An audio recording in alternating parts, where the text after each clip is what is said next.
Welcome to the Scoop World Order. Happy Monday. Hope you guys had a great Easter weekend. It's a great weekend for the Buckeyes. 4 new commitments. We're going to go over all of that. Could this be the greatest class in Ohio State history? By the ranking sites, it's shaping up to be. We did a few guys, a few dominoes fall our way, and I think we'll be right there. But this is going to be a massive class by Ryan Day. Carlos Locklyn looks like he's locked in to join the fold. A big credit to Zach Smith and Chris Drew from Medicine Sports for breaking that 2 days before anybody else had it. Shout out to those guys. Again, great, really sourced up crew. So shout out to them. Go over his impact. There's some guys that are jumping in the boat, it looks like, because of him. He looks like a really, he's an interesting dude. He's been a grinder for 6-7 years.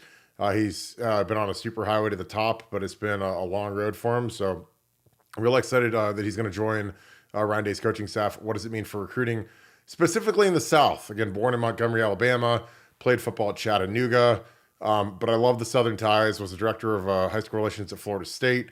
Those things all add up for a really compelling Southern recruiter, which is what I really wanted out of a running backs coach. So excited to see what he can do, not just for the running back room, but for the totality of the entire program.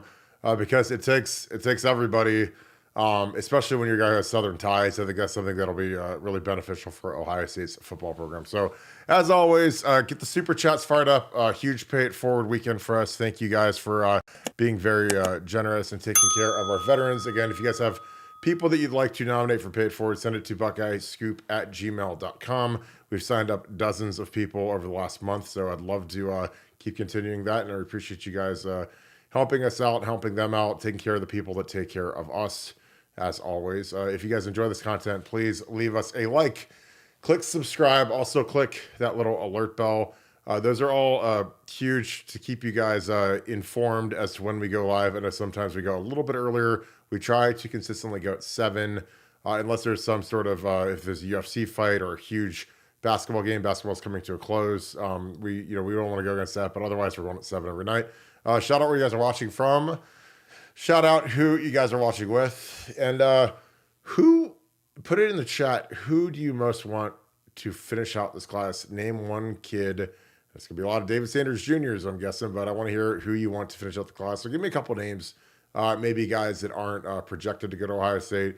That would be nice feathers in the cap for Ryan Day as we lock this class down coming into December. We have a special guest tonight. We have one of our news correspondents, Funky, who is very, very active on our Twitter, on our message board, a kid that is really working hard, doing a great job. He is a recruitnik. He is a guy that loves Ohio State football, is very well read on it, was cracking some numbers today at the different composite calculators to see where Ohio State could end up if they land the dream class, which would include David Sanders Jr. and a few other guys. I'm going to let him take this over. Funky, you were talking in pre-show about the potential for Ohio State to land, if not the greatest class in the history of college football, one of the top 2 or 3. You mentioned there was a class from Alabama that might have been slightly higher. And again, the ratings can change, the star ratings can change, everything can change. So it's just at this point in time. Talk a little bit about what you saw in your research as you were going through, what could potentially happen to this Ohio State class and how high it could potentially go in terms of all-time classes in college football history. Well, I have to get started by saying the loss of Tony Alford meant absolutely nothing when it came to Ohio State recruiting. Recruiting has never been better from the Buckeyes, and for God bless his soul that he's gone and he's up there and the team up north. But yeah, the best thing about 247 is that they have the little recruiting calculator thing where you can go in and check boxes of all the guys who you think are going to go to Ohio State and who you think are going elsewhere. And um, if you just go down and you just go through and you put David Sanders Jr. into class, or sorry, that's not. But then you go down and you scroll to everyone and put them in the class. The projected Ohio State class for this year would be a 321 with about 22 commits, which wouldn't just be like the highest ever recruiting average, but that'd be the second highest ever total points wise, only behind 2021 Bama and just above 2021 Ohio State. Yeah, I think that's it's kind of stunning when you put it into those types of terms because people, they think about and really this is only since since classes became a thing. Like it was like 2001 was when Rivals came into existence, and then 247 was a few years after that. Um, but like I've got the little on three thing. It's got just going through the class like Naheem Alford, top corner in the entire country, number one player in the state of Alabama. It's a guy that we never would have gotten when Nick Saban was at his full force. Devin Sanchez as a kid, and his parents were excellent recruiters for Ohio State. Tavian St. Clair, Carter Lowe, and again, Carter is a kid that could easily be a 5-star. He's a composite 5-star, which is kind of wild. But you throw David Sanders with Carter Lowe, that's probably the best set of bookend tackles we've had in a recruiting class. Funky, where are some areas that you think Ohio State could make some big moves? Obviously, running back with Carlos Locklyn coming in, obviously landing a huge tackle like David Sanders. Who are some guys that you think could realistically join this class in the next 6 months or so? The biggest ones that I just think are just absolute gets for Ohio State are Bo Jackson and Dave. Oh my God, the modern day kid from California. The kid just got Fonbong today. Jordan Davidson. Jordan Davidson. Yep, that's the name. Yeah. Jordan Davidson. I think just that running back room in particular is gonna not miss a beat and be just awesome additions. And like the biggest thing about this class compared to the other Ohio State classes is usually our star rankings are kind of inflated by having 3 or 4 5-star wide receivers. But so far we've gotten, I mean, 0 5-star wide receivers to commit and a bunch of 4-stars. But like we have a bunch of defense. We have those 2 best cornerbacks in the whole class. Devin Sanchez from Texas is actually my favorite prospect that we have. If you haven't watched his tape, it's must-watch tape. He is a lockdown defender out of 5-star out of Texas. He's disgustingly good. So I just think the fact that we're going to get a few safeties coming shortly, and I think overall it's going to be just a very good, well-made class from top to bottom, offensively and defensively. So I think as you get into it, and you dig a little deeper, we got a super chat. We got our first super chat of the night. Benji, thank you for the 20. Appreciate you, my friend. Kirk, Nevada. Anything to be said for the value of a grinder like Carlos Locklyn that adds to the staff as opposed to an entrenched, tenured guy like Alford, who's had a long, steady career? Feels like that room needed some more juice. I'm gonna do this because you've heard Nevada Funky OH. IO. My man, appreciate you. All right, so I think that there's something to this, Ben. And again, also thank you for being a Scoop Ultra member. I think that when you are a guy, and again, this isn't just football, this is just kind of life in general. When you're in a position where you know that it could potentially be your last year in a program, and I think Tony Alford was well aware that this was going to be his last year. He was not extended. I mean, and there's got to be, some human element to when everyone gets an extension, including Larry Johnson, who's like 72 years old. He gets extended. Keenan Bailey, who's been Keenan Bailey was literally his intern, and Keenan gets an extension, hasn't really done anything on the coaching staff of note.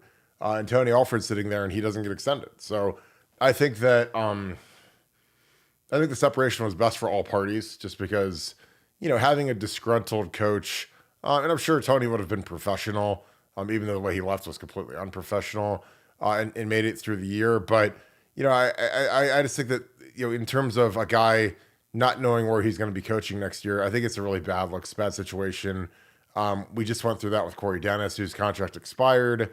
And he was working up until like the day it expired. And there was rumors about Bill O'Brien and Chip Kelly and everything else. And I didn't think it was healthy. I think Carlos Locklyn is going to add a different level of grind just because he hasn't had like the so-called premier jobs. Oregon is obviously an outstanding, probably a top 20 program in the country, but Ohio State's a top 5. Like there's a level jump when you go to like an Ohio State. Tony had been at Notre Dame.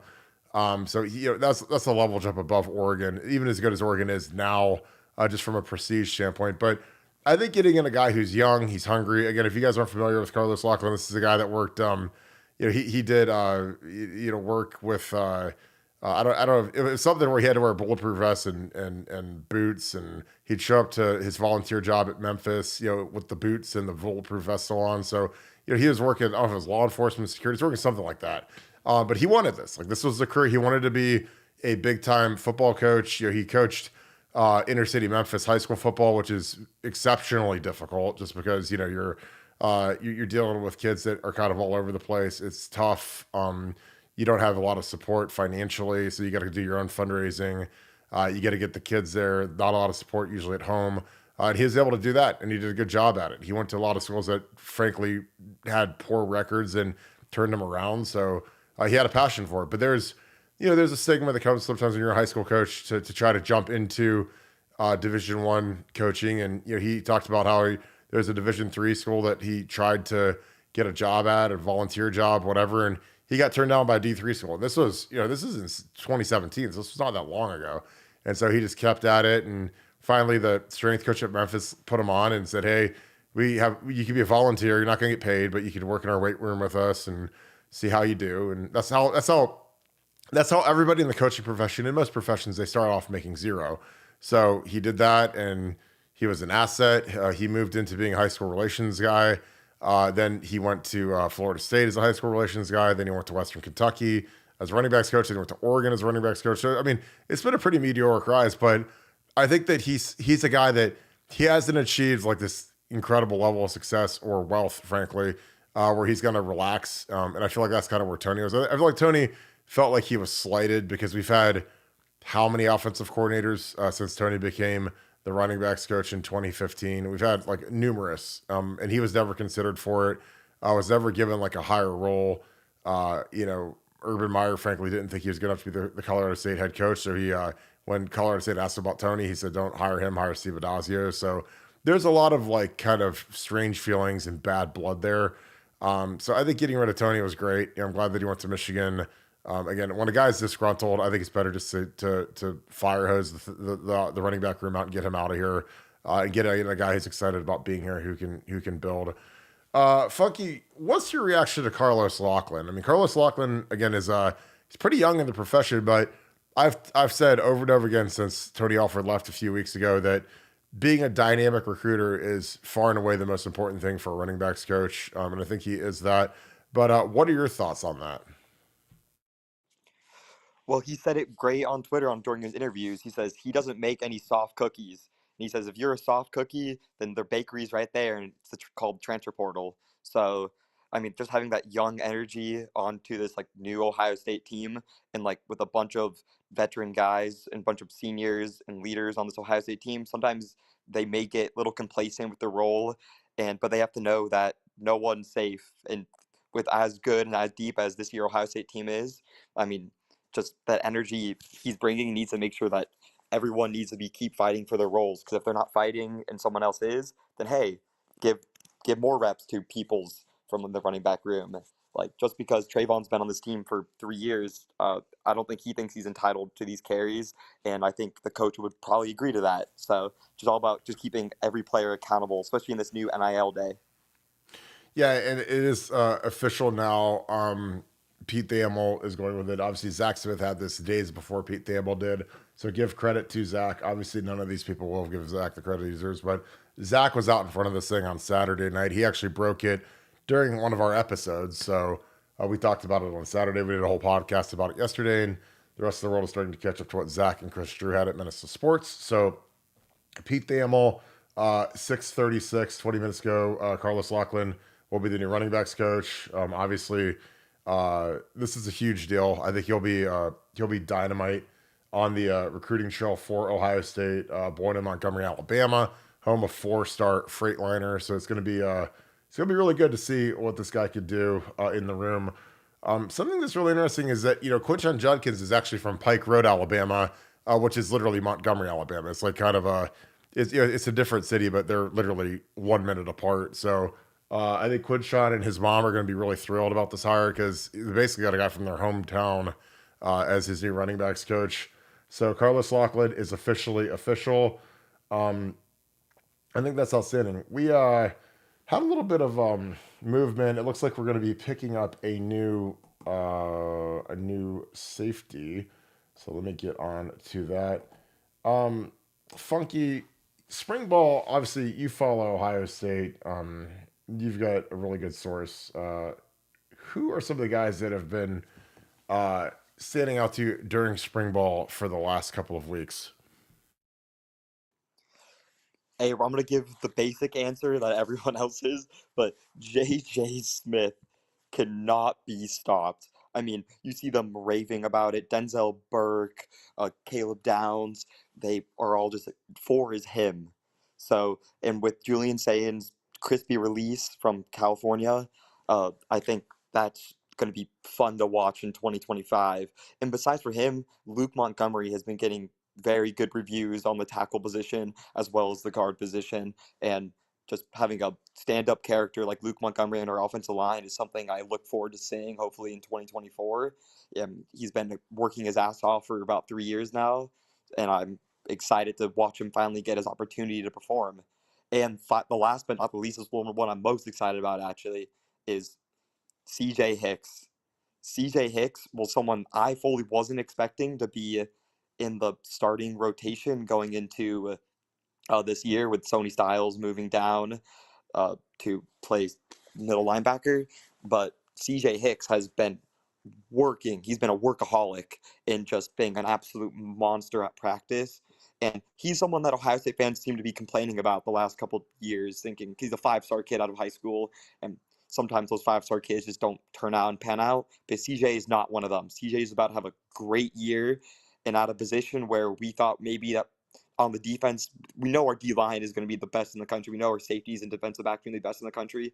People are questioning the integrity of our linebacker core, but I think they're going to be happily mistaken. And I think CJ and Cody Simon are going to about to have career years and get their money up.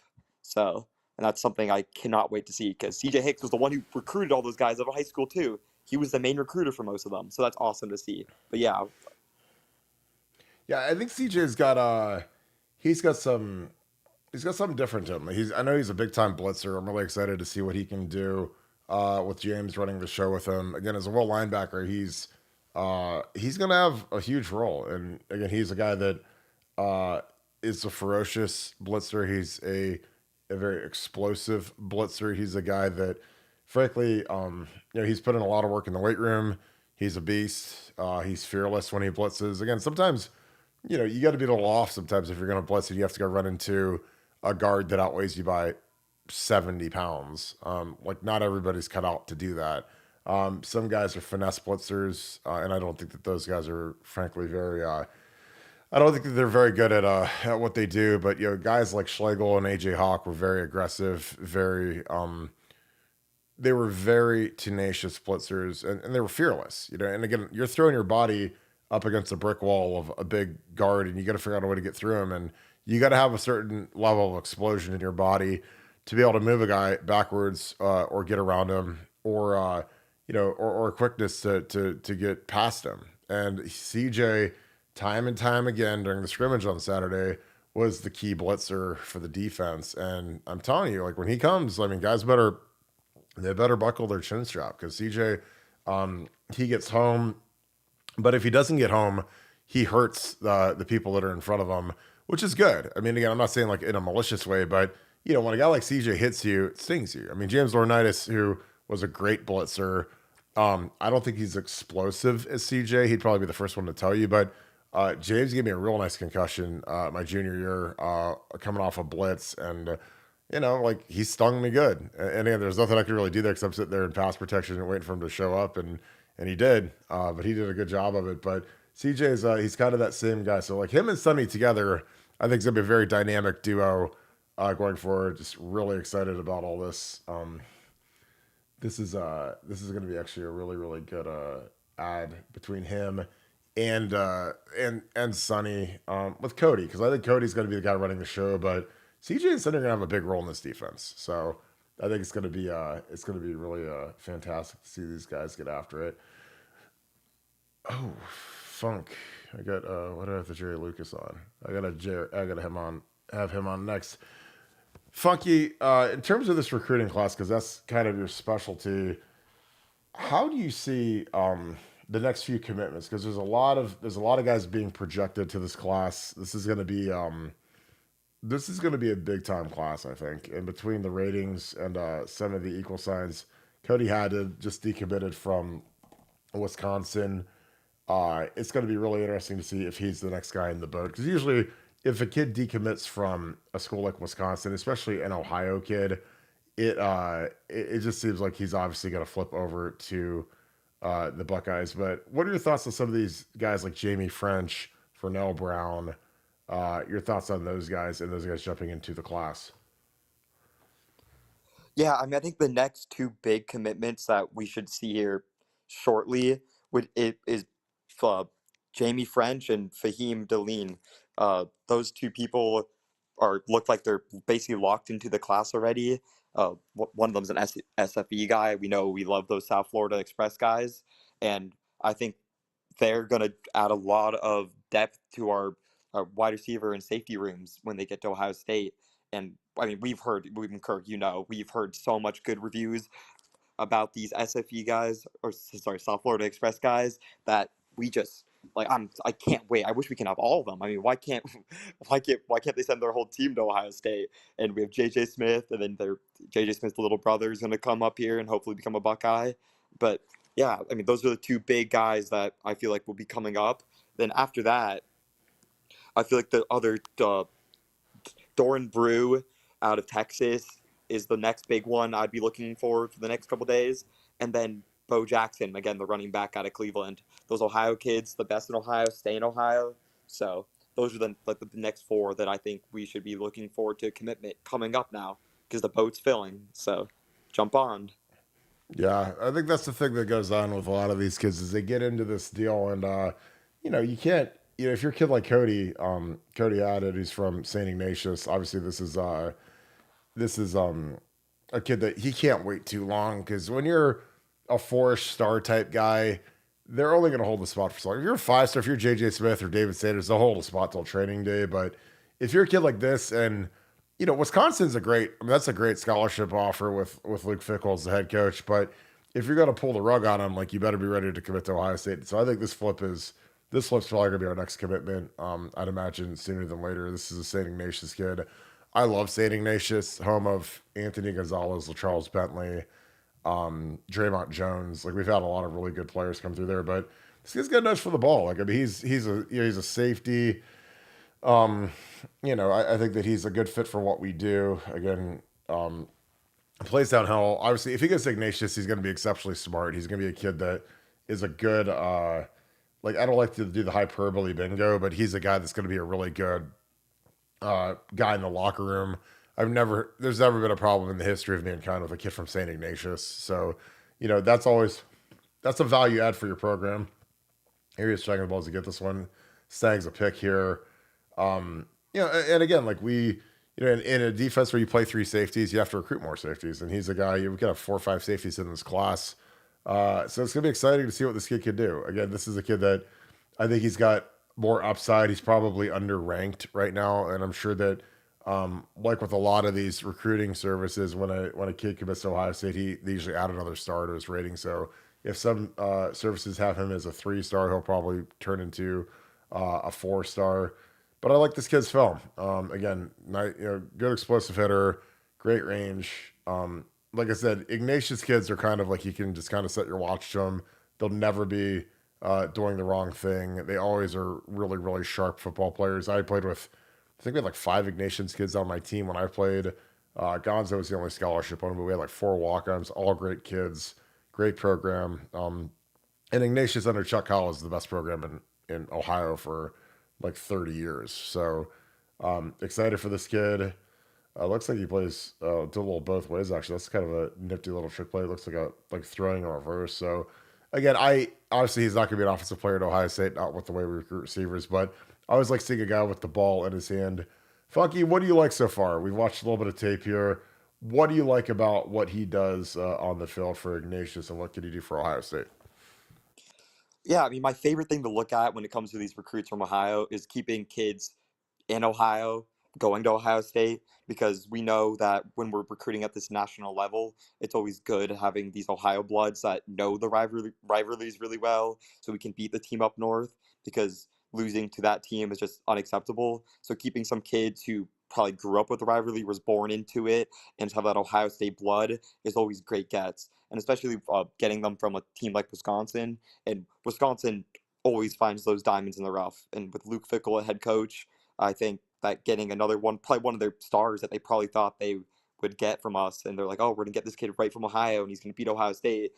We snag him right under their feet and grab him, and he seems like he's just a nick for the ball. And just when he gets the ball in his hands, if that's from being a cornerback or from the offensively, I think it's just good to get, and good athletes like that from Ohio need to stay in Ohio. So yeah, I'll throw it back to you. Yeah, I think that when you look at a kid like this, when you're Luke Fickell, you know that if you take a kid like this and you go on a kid like this and he commits to you, there's always a chance he's going to flip to Ohio State. Like Ohio State is, with a kid like this, they could come after him, in November and flip him from a Wisconsin, because kids in Ohio don't grow up dreaming of playing at Wisconsin. They dream of becoming Ohio State Buckeyes, especially when you're from Cleveland, especially with the run Ohio State has been on, for the last 20 years. Like, I mean, Wisconsin can't compete with that. Again, I think he's going to be a really nice add to the class. Again, you need, and obviously, like, I'd be remiss to not mention, obviously, Tommy Eichenberg from St. Ignatius. I was just going back in the Wayback Machine when I was talking about LaCharles Bentley and some of those other guys. But this is a kid that, sometimes you take a kid based on your eyeballs and not on the offer sheet. Because when you look at his offers and you look at projections, and I mean, it's not, this isn't like JJ Smith or David Sanders, who's got Georgia or Clemson or whatever. But again, sometimes, like, you got to have some balls, and you got to offer based on what you see and what you like, and what people up there. Like Ryan Franzinger does great work at Ignatius. He was a walk on when I played, and I think he knows what good football players look like. So if he recommends this kid, hey, I think you go on him. So, 'cause again, like, nobody's got to get excited about these kids with, rated 15th in Ohio and 33rd athlete. He's not even rated as a safety, but if the coaches like him and they get to know him and they think he has upside and he's got a good rangy frame, he's 6'2", 175. He'll probably end up being 190. Go on him, because again, it never hurts to take an Ignatius guy. It never takes you're always going to take the big swings at, the out-of-state guys, KJ Bolden, Caleb Downs, whoever. But you need some guys like this that are just good, solid, strong program guys that could blossom into something who's even better. I mean, obviously you want everyone to be a 5-star, but Ty Leak was a guy that wasn't really rated nearly as high as he needed to be. Same with Mike Hall. And I think that there is some degradation of the ratings when you're talking about Ohio kids versus national kids, because I don't think people see the Ohio kids as much, especially skill players, because they don't play 7-on-7 football. And I think that a lot of the national writers that do a lot of these rankings, they go to combines in Georgia, Florida, Texas, the major ones, and they see those kids a lot more. So it's a lot easier to, obviously anyone can make JJ a 5-star, but when you see a bunch of these kids a lot more than you see the Ohio kids, because the Ohio kids literally aren't allowed to, they don't have spring football, they don't have 7-on-7, so I think it hurts their national rankings just because they don't have as many times to ball out and make eye-popping plays like the other guys do. So we have another super chat. VP of Hype, why did CJ Hicks have to wait so long? I assume you mean to get into the lineup and make an impact. I think it's because we had Steel Chambers. I mean, Steel Chambers was a very good will linebacker. Probably will be a late round pick, I would imagine. But he did a good job, and Steele's a tough kid and great character, great athlete. And so, CJ, I don't think he was where he needed to be. And again, with Jim Knowles, if you don't do what you're supposed to do, and you're not in your gaps, and you're not grading out the way you need to grade out in practice, like, he's not going to play you. Like, he doesn't care about your stars. He doesn't care about what 247 and on 3 and rivals say about you, because none of that means anything to him. Like, you got to do what you're supposed to do. And CJ, like, this is his shot. He's the guy that probably thought he's going to be a 3-and-out guy. And if he has like a monster year this year, maybe he could be, but in all likelihood, he's going to be a 4-year guy. But I think it's more has to do with Steel Chambers than it does CJ Hicks. And I thought Steel did a really nice job when he moved over from running back to linebacker, and I think that's why it held CJ back. Funky, CJ Hicks is a guy, obviously a 5-star guy, a guy that people thought would probably have a bigger impact earlier in his career than he did. Do you agree with my assessment that it was more because Seal Chambers was good, or what is your take on CJ Hicks, and how good do you think he could be this season? Well, yeah, I mean, when you have these, because he was a young 5-star kid too. When he came onto campus, he was very young. He wasn't what some of these other kids that come on to their 20-year-old freshmen going into Ohio State. So when you have a young 5-star kid, and the development from high school to college is just so different. You can never tell like how long it'll take a kid to immediately get his head in the deep of things. And so when Steele made that change from running back to linebacker, I mean, it's hard to beat out a kid like that. I mean, Steele was a hard head, like hard worker, 4-year guy at Ohio State, and while CJ was a young freshman sophomore who was just trying to like put his feet in the water at first. So I feel like now he's developed and he's grown into his body. He's got that 3 year of that strength and conditioning, and he's gonna go into this year with his head on fire because he sees his opportunity and he knows that it's really like it's his money year. It's you have to have a really great year this year, and then you'll probably be a third to fourth round pick, or you can go back to Ohio State for a 4th year and be a day 1 or 2 pick, which CJ Hicks can 100% be if he just puts it together. And with James Laurinaitis at head coach, I mean, or not, sorry, not a head coach, a linebacker coach, I think there's no other better person for that. James has done an amazing job with these linebackers so far, and I think I'm super excited for him and Sony Styles because Sony Styles is in that same position, and they're both going to end up being high round draft picks because their pure talent and strength is going to show out this year. Yeah, I totally agree. We have another super chat. Ryan Day's Beard. That is a great name. Thank you for being an ultra member. Thank you for the 10. My friend, with all these skill players that we get, why are we not getting great offensive linemen? I've been waiting for this one. Why are we not getting great offensive linemen? You would think they would want to block for skill players like this. Well, I mean, I thought we got a decent haul this past class. The Armstrong twins, Ian Moore. Like I think Ian's gonna actually be a pretty good tackle for us. But I mean, it's hard because like I say it over and over again until I'm blue in the face. Like these big guys don't like to leave home. And frankly, there's not unless you have Paris Johnson in Cincinnati. Like it's hard to get some of these kids to pick up and move and sometimes like they're weird. Like Samson Okunlola went to Miami because he got a huge bag of money. Jordan Seaton went to Colorado to be with Coach Prime. So those are the top 2 guys for the last 2 cycles. And I don't know why you'd pick going to Miami. Like if my son was a 6'7" left tackle, like I'm not sending him to Miami. Like, are you crazy? I'm not sending him to Colorado either for Coach Prime. And again, I like Dion. I don't like everything he does. I think his program is kind of a clown show, and I also don't think he's going to be long for Colorado. I think after his kids leave, he's gone. But sometimes you can't out recruit stupid. Like I said, we lost Chantrell Henderson, and it was the end of days when we lost Chantrell Henderson to USC. He went out there; they're immediately hit with probation. Then he immediately goes to Miami, and then he literally didn't do anything. So sometimes, like you got to audit what's good. Like I like our offensive line this year. I think we've got some really good players. I think that there's some good young players that are hungry. They're in year 3 now. Guys like Tigro Tishkabola, guys like George Fitzpatrick, guys, Luke Montgomery's in year 2. Carson Hinsman is in year 3. So some of these guys, they're getting their sea legs under them. They're stronger. They're bigger. They have more confidence. And then you get the veterans like Josh Fryer. Obviously, Donnie Jackson's a preseason All-American.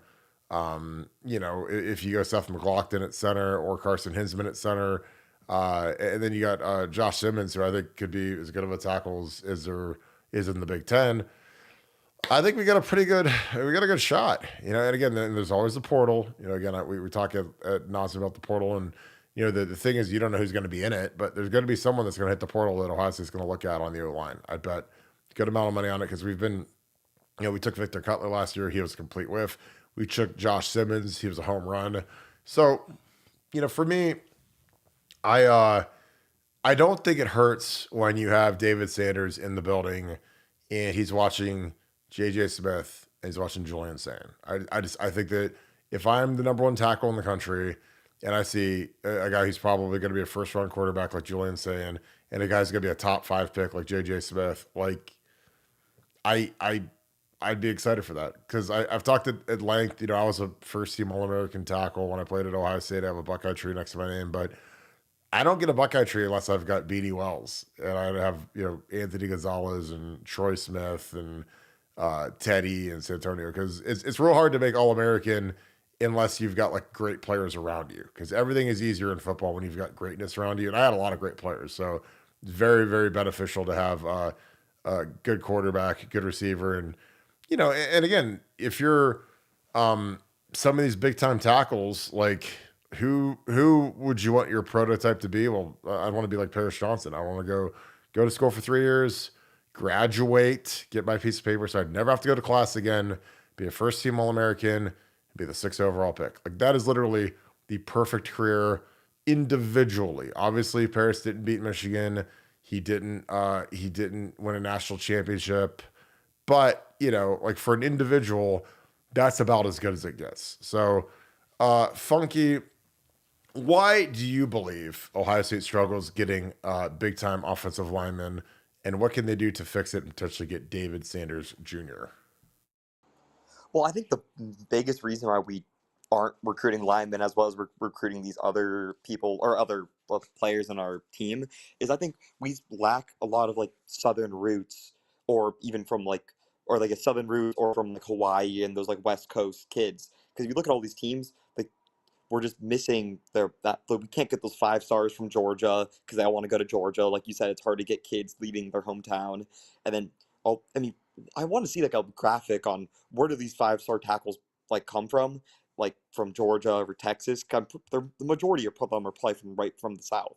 So stealing them right from the hands of these SEC schools is just hard to do. But we've done a pretty fine job. Donnie Jackson was a 5-star kid out of high school, and yeah, a few other Ohio State guys back in the day. I think the rest of our line right now is 4 stars, but we just don't see many 5 stars come out of Ohio and that kind of area that we prime recruiting in, and they're mostly out of state. And just out of state kids are just in generally pretty hard to get. But that's why I'm excited to have a coach like Locklyn on the staff who has those southern roots, who can connect with these kids and from Alabama and Georgia and even Florida and Texas and Louisiana, and say, hey, come up to Columbus. And I think they will once we start winning national championships. These kids are going to start wanting to come, and I can tell you right now that time is coming soon, very shortly. Yeah, and I think that the way that Ryan and like I said last night, it started with Urban. Urban's the guy that said we got to go national to get the big guys. We got to go get those SEC D linemen. We got to go get Joey and Nick Bosa, who I think those guys would have gone to Ohio State regardless. But Urban really turned up the heat on getting the Southern guys, the big bodies, the guys that can beat the SEC, and that's why he was able to beat Alabama. But he made Ohio State a national brand. He made it cool, and it was great under Jim Tressel. But Urban, he's like hiring Mick Jagger to be the head of your cover band. All of a sudden, it's going to go to a whole different level, and I think that's really important. And again, he went after. We were lucky his first year. We had Taylor Decker and Kyle Dodson were in Ohio, 2 big 6'7" tackles. Obviously, Taylor became a first rounder, and Kyle kind of fell by the wayside. But he went after Paris Johnson, and he went after Nick Petit Frere, and he went after some guys that were some big time dudes, and he landed them. Nick Petit was from Tampa. Donnie Jackson obviously was from Texas. He was landing a lot of 5-stars when it was hard to do. And again, I tell people big guys are mama's boys. They mostly stay home. But that's why I tell people I love NIL so much, because with NIL, like, if you throw a big enough bag, then, mama can jump on the plane and fly up whenever she needs to. This wasn't the case, 3 years ago. Before it was like, a lot of these kids are not from the most economically advantageous circumstances. So, if you say, hey, mom, and I'm speaking from experience because I have a single mother, not a lot of money laying around. So if I wanted to go far away from home, it meant that my mom probably was going to get to more than 1 or 2 games a year. Now with NIL, where these kids can make, a big chunk of change right off the rip, then it changes all the math. All of a sudden, mom can get to the airport. She can get on the plane. She can do whatever. And I think that that's really important. for this. And again, I think that David Sanders Jr. obviously is going to command a hefty price tag with the NIL, but he's worth it. I mean, JJ Smith was the biggest NIL deal that we have on the team right now, and he's probably the best receiver in the entire country as an 18-year-old. Like, he's that guy already.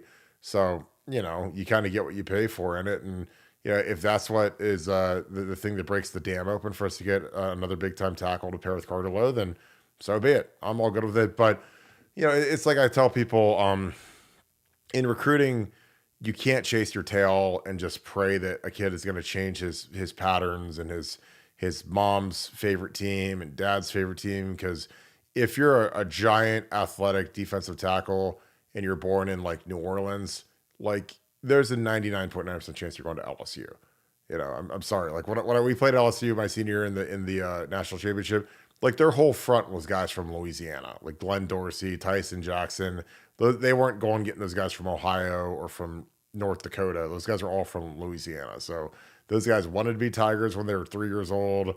They were probably born and put in a little, LSU Tiger football outfit and LSU football Tiger Halloween costumes when they were 7 years old. So you're not going to flip those kids. So honestly, if we wanted to get more big athletic dudes, like we should move our campus to Georgia and it'd make it a lot easier. But we're doing really good at it because, again, I wouldn't trade our roster for anybody in the countries. But a lot of these younger guys that are flashier, like the Innises and the Tates and JJ Smith, like they're fine leaving and coming up here and jumping on the Brian Hartline Express to the first round. So, but Justin Fry, I mean, he's got some momentum now because he just put DeJuan Jones and Paris into the league, and those guys are Pro Bowl level tackles, and they'll both be guys that are going to get big extensions. They both played really well as rookies, so.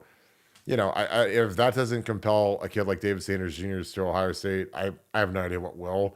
But Ohio State's on the come up, and I'm really excited about what we got coming on. Poohbeard 12, thank you for the 10. Appreciate you, my man. Saw an interview with Carlos Locklyn, and he was asked who's the strongest in the running back room and who's the biggest dog. He said he was, and he'll back that up in the weight room. He'll demand more than Alford. So, this cat is absolutely jacked. So, I had his photo up. There's a photo of him when he's at Florida State, like in pregame. And I mean, my dude is living in the gym now. And I'm telling you, like, this is not the guy that you want to get into an arm wrestling match with, because he's got the gun show out in a major way. Let me pull this up real quick. He's got the gun show going something serious right here. So he's probably right. Like when he says he's probably the strongest guy, I mean, this guy is like, he's like what you call like jailhouse strong. Like you look at him and he looks like a dude that's been doing push-ups and dips, like about 1,000 a day each way. And, like I said, I don't know if he's got a rubber band around that bicep, but he's a strong dude now. Mickey Marotti about to have to order a new curl bar for our dude. Funky, do you think we have any running backs in our weight room that are stronger than our boy Carlos Locklyn, our new running backs coach? Yeah, I mean, I think the main question to ask, Kirk, is: you think Tony Alford could eat more cheeseburgers, or do you think Locklyn could lift more pounds on the bench thing? Well, I mean, talk about change of appearance in our running back room, and it's like, and I mean, if I knew it's harder to listen to someone who looks like they couldn't do themselves compared to this guy who, if I pissed him off, I wouldn't want to do that. I'll tell you that. I would not want to make this guy angry, because that will be he just looks like you'd scream loud. So I mean, but that's always good for having, because we need that fire. We need that fire because we've obviously underperformed a little bit the last 3 years, and I think anything to change that is much needed, and we're gonna change it, and it's gonna be awesome, and I'm very excited. Yeah, I agree with you. I think that there's something to keeping yourself fit, when you're coaching, just because, it's hard for you to go out and yell at a kid about his conditioning when you're grossly out of shape. And again, I think it helps with recruiting. I think it helps with everything. So, I mean, this kid, Carlos Locklyn, is a big, strong dude. I think he'll be demanding of the players. I think he's got a lot of charisma. I think he's got a big upside. Because, again, I've said 1,000 times, all I care about from my running backs coach is, can he recruit? Like coaching running backs is impossibly easy. Running backs are born. Obviously, you can help them technically with some of the footwork and stuff in pass protection and aiming points in the running game, but it's just not that hard to coach. Like Ryan Day. Ryan Day's been coaching our running backs. He's never coached running backs before, and we've been fine. Now, if Justin Fry would have left and you would have had to have Ryan or Chip Kelly go coach the O-line, that could have looked like vomit because it's much more difficult to coach the offensive line. But this guy, like I think he's going to be dynamic. He's got a personality, because I think that there's a certain element that comes with, when you're in recruiting and, a lot of these kids, they don't come from great parent backgrounds. Like, frankly, they're either raised by one parent, no parents, grandma, aunts, whatever. You want a guy that, you can trust can raise your kid. Like, again, I was from a single parent household. Like, I had my mom. So, when she had to hand me off, and let me go as an 18-year-old, like, who better on earth to send your 18-year-old kid to develop him into a man than Jim Trussell, and to a similar extent, Jim Bowman, who is our offensive line coach. Like, those are two of the greatest human beings I've ever been around. They were very fair. They were very strict. Learned a lot about how to develop into a man from those guys. And then even when I got to come back as a GA, Urban Meyer. Those are the kind of guys you want. And this is that kind of guy. This is a guy that, he's disciplined. He's hard on these kids. But again, I think that the best coaches are a lot like your best teachers, your best bosses. They're the ones that are the hardest on you. And then again, I'm not talking to the point where they're a-holes and they're unfair, but you want people to push you to be great. And I think this is a guy that these players are going to love. I think that Quinshon Judkins is going to be over the moon because this guy's literally from his hometown. I mean, he's from Montgomery, Alabama. Quinshon's from Pike Road, which is literally 5 minutes away. So this will be awesome for him. I think Trey's going to like this guy. But yeah, I think it's going to be exciting to see when he gets onto campus. I imagine if it's announced today, he could be there as early as tomorrow. He's probably going to be there tomorrow.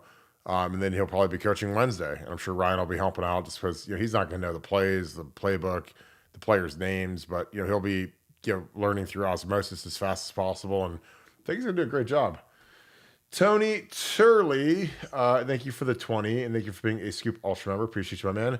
Kirk, this funky kid is very sharp. Oh, God, probably even better than Nevada. Maybe you could offer Funky 65% of Nevada's salary and let Nevada go to cut overhead. I would love to do that. I think Funky would do that too in a heartbeat. If I could get rid of Nevada and replace him with Funky, I think it would be a huge advantage for all of us. It'd be a financial boon for Buckeye Scoop. But no, Nevada's going to be back tomorrow. Nevada, he is traveling to a huge tournament for one of his kids, so he will be back tomorrow. Funky, your thoughts on that?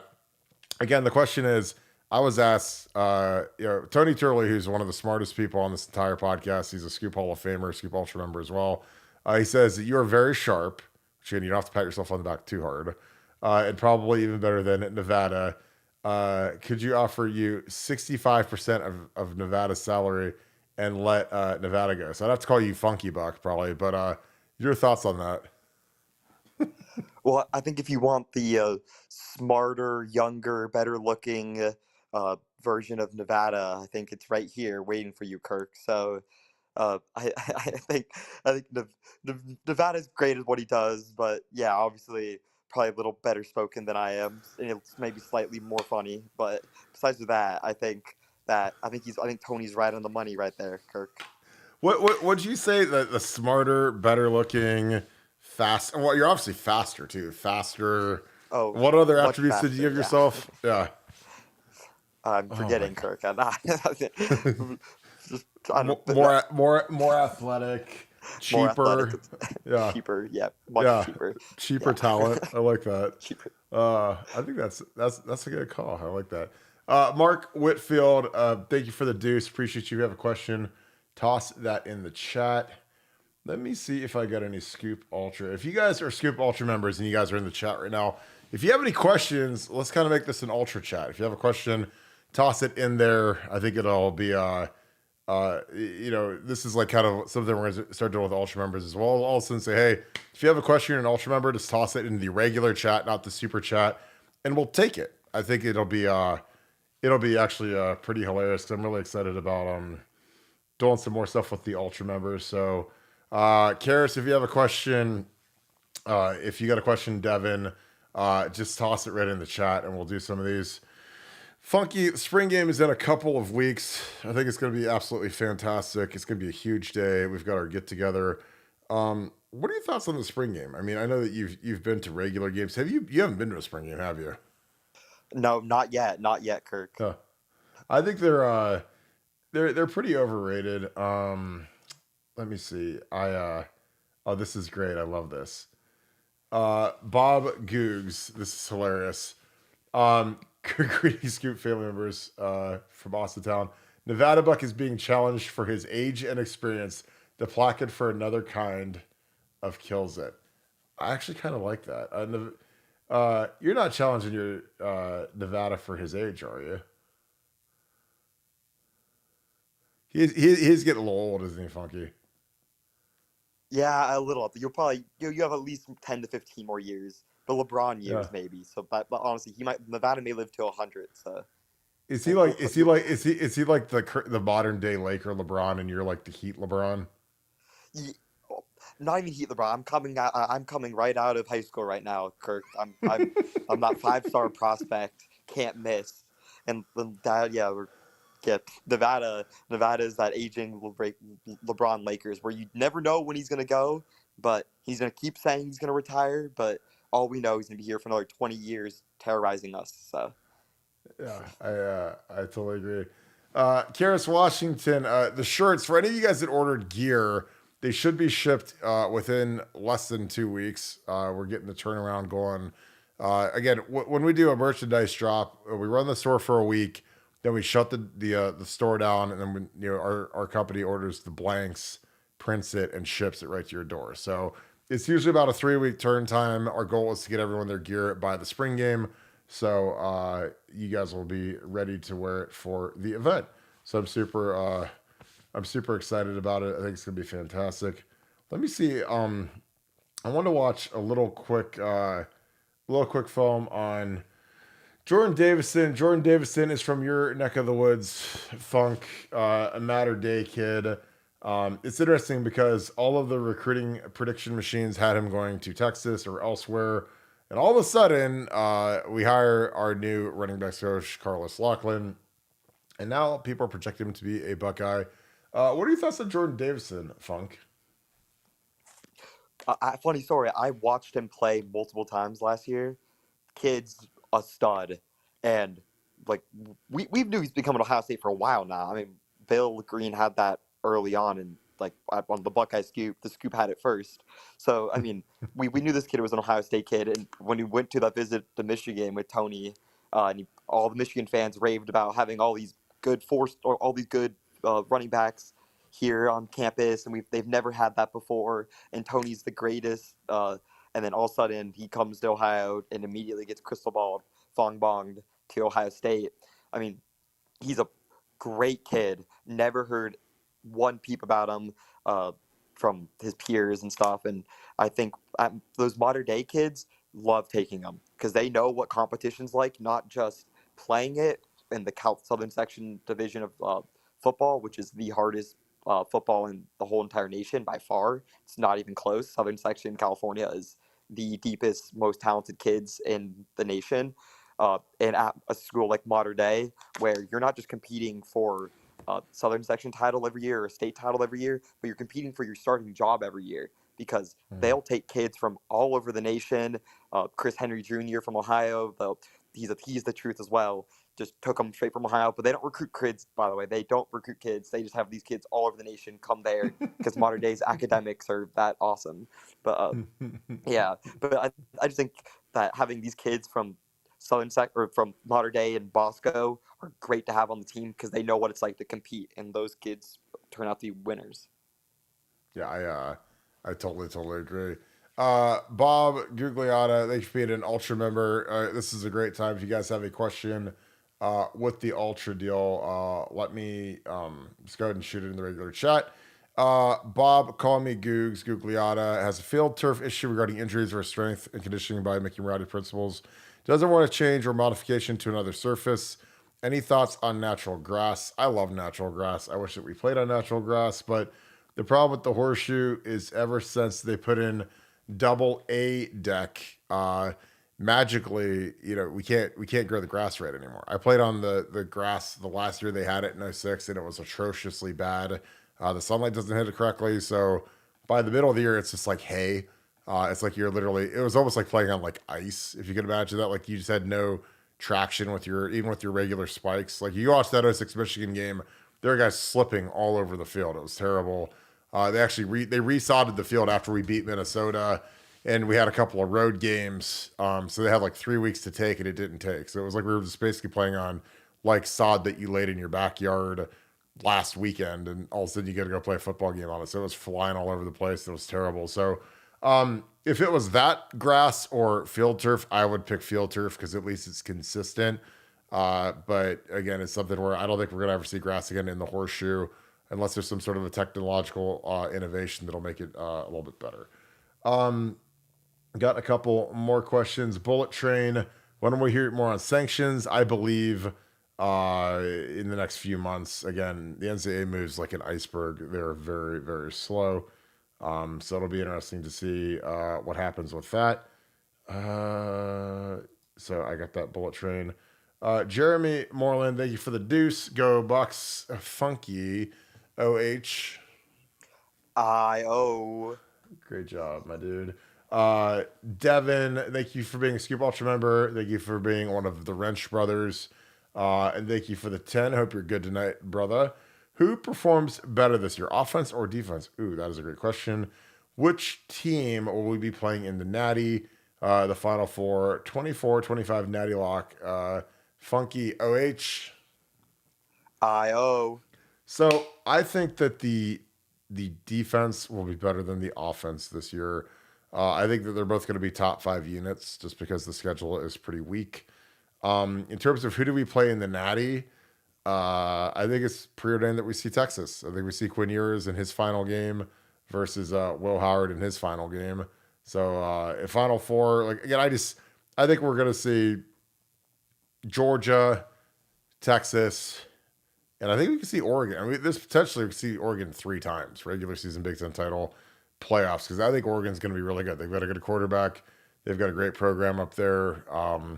So that could make Carlos Locklyn even more valuable. I mean, I think he's adding a lot of value by what he's going to bring from Oregon to Ohio State. But yeah, I think this is going to be a huge season for the Bucks. And yeah, so Funky, what unit do you think finishes higher in their total ranking between total offense or total defense?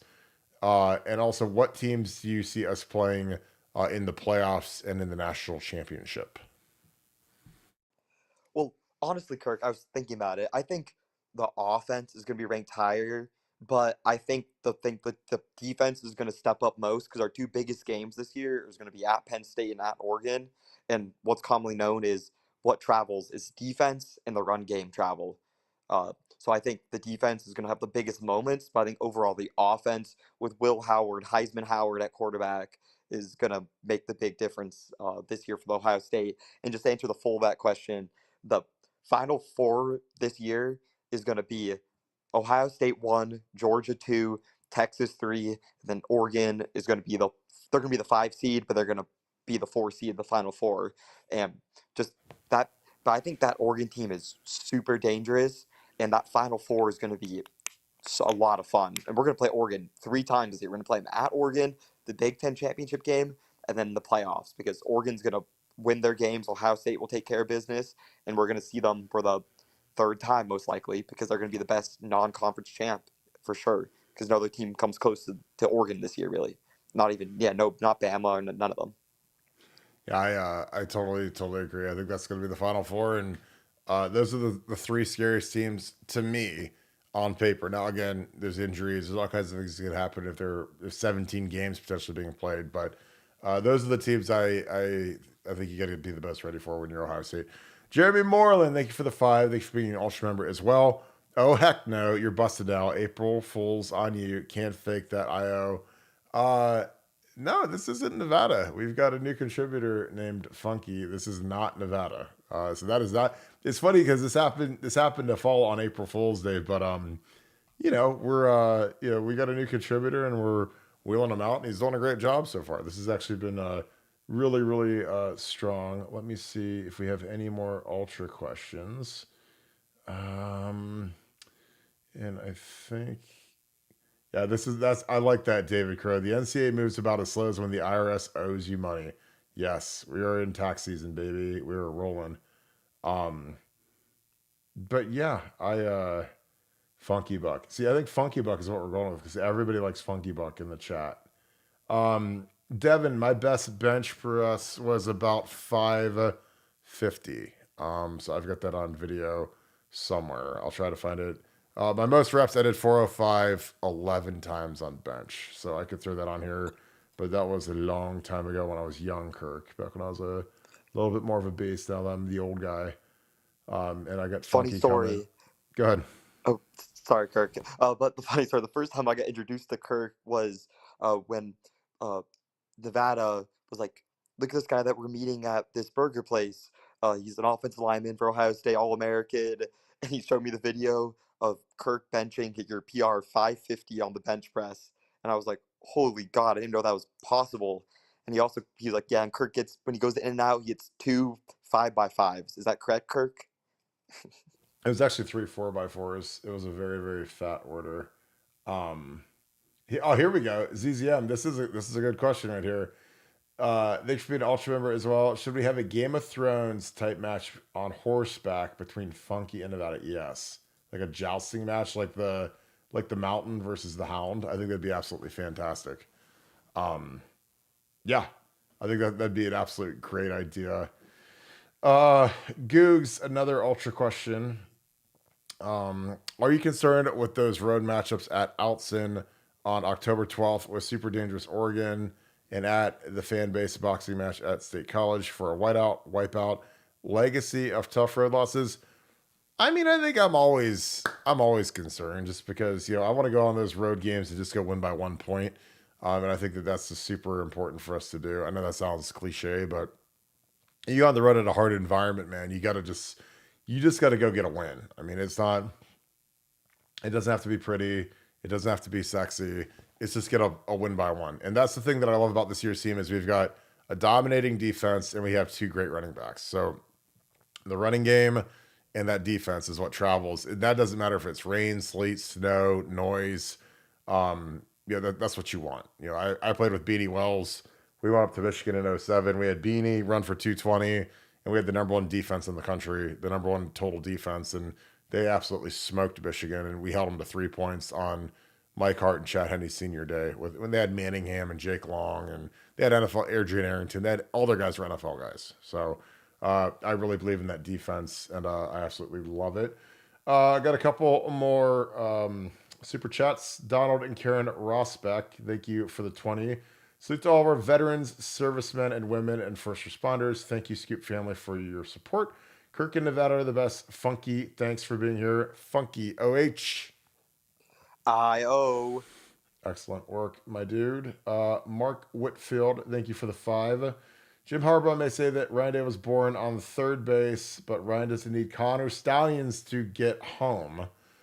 I agree there. I think this is a big year for Ryan because he can shut up a lot of Michigan people by winning it all. So I'm really excited about that. So it'll be a good run. Well, Funky, I think we can wrap this thing up. This was a really good show. Appreciate you pinch hitting for Nevada.